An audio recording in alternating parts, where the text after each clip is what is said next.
Zeno just been given the last push by the handlers. Calaglow goes in on the near side, and that looks to be it.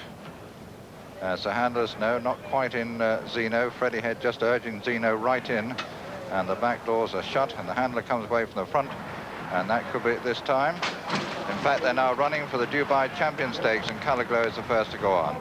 Calaglow, the early leader, being attended by Princess Gate. Mindus right up on the outside, Kind of Hush just in behind them. Then comes Lobskovich, and then Time Charter. Zeno, and the back mark in the early stage is Buzzards Bay. And I wonder if this is going to be Buzzards Bay Day that he declines not to put his best. But meanwhile, the leaders are now covered about a furlong and a half. Calaglow, Greville Starkey taking them along at a good even pace. Lobkovich on turns with him. So too is a Mindus. A little gap after that to Princess Gate, followed by Kind of Hush. Zeno comes next in Time Charter, who's racing with Montekin. Then on the far side, Criterion. Then comes Rajan and Noalto, Count Paling, and the last two, Prima Voce, and then comes Buzzards Bay. And so they've got about 7 furlongs still to go. Little change in the order. Calaglow, Lobkovich, and Amindus, the first three. They're followed by Princess Gate. Then comes Kind of Hush and Zeno. Then just in behind them towards the far side, Criterion. On the near side, Montekin. And still towards the rear of the field to pack the last four, Count Paling, Noalto, Prima Voce, and then comes Buzzards Bay. And with Amindus just in the lead, back to Graham. The favourite, Calaglow, next to the rail, spotted orange cap, Lobkovich towards the left, Zeno, the French raider, in the hoop jacket just behind the leaders.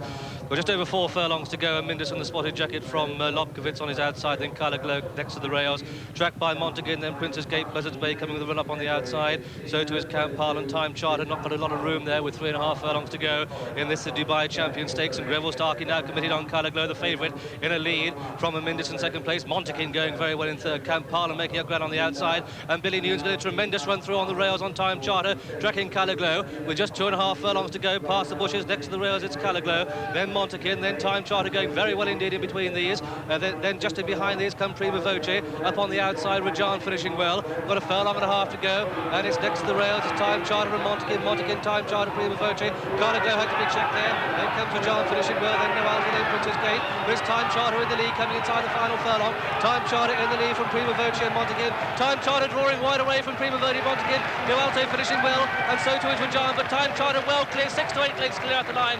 Time Charter the winner, a photo for second place between Prima Voce, then Noalto, then Montekin, then Princess Gate, then came Rajan, then came Carl, and then Kind of Hush, then Calaglow, a very disappointing run, and then a big gap to Amindus, Criterion, Lobkovich, Buzzards Bay, and the French raider Zeno finished last of all. And so the result of this, the Dubai Champion Stakes, it's a win for number 14, Time Charter, owned by Mr. R. Barnett, trained at Wantage by Henry Candy, ridden by Billy Newnes. That's number 56 of the season for him, and the breeder of Time Charter was W&R Barnett Limited.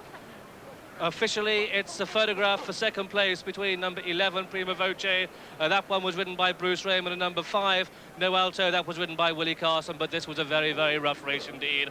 I'm surprised there hasn't been a steward's inquiry called to the outcome of this, the Dubai Champion Stakes. But this is going to be a very, very interesting replay to see, because all sorts of things happened 2.5 furlongs from home. Calaglow was one of the chief sufferers. Let's review the closing stages with Brough.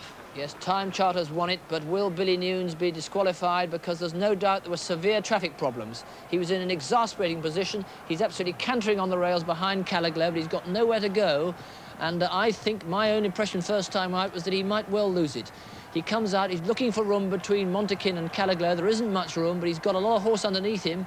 He sees a bit of a gap and he goes for it. The stewards, of course, will have an exact head on. He goes for that gap. There seems to be enough room at that stage, but Montekin's also coming across a bit.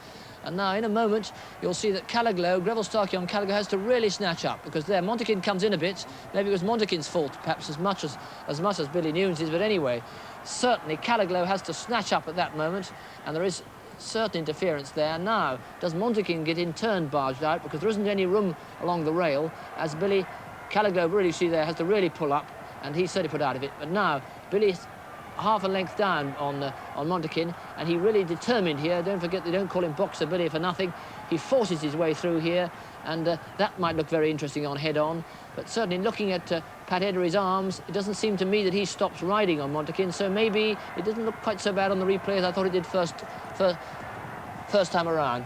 But away goes Time Charter. Brian Taylor can't do any more on Montekin, and Prima Voce just battles on for second. It's all absolutely material now, because this remarkable filly is infinitely the best horse in the Champion Stakes. She's come whizzing away. It'll be very sad if she gets stood down, but those technical problems will have to be sorted out. It'll have to be a very close study of the head-on.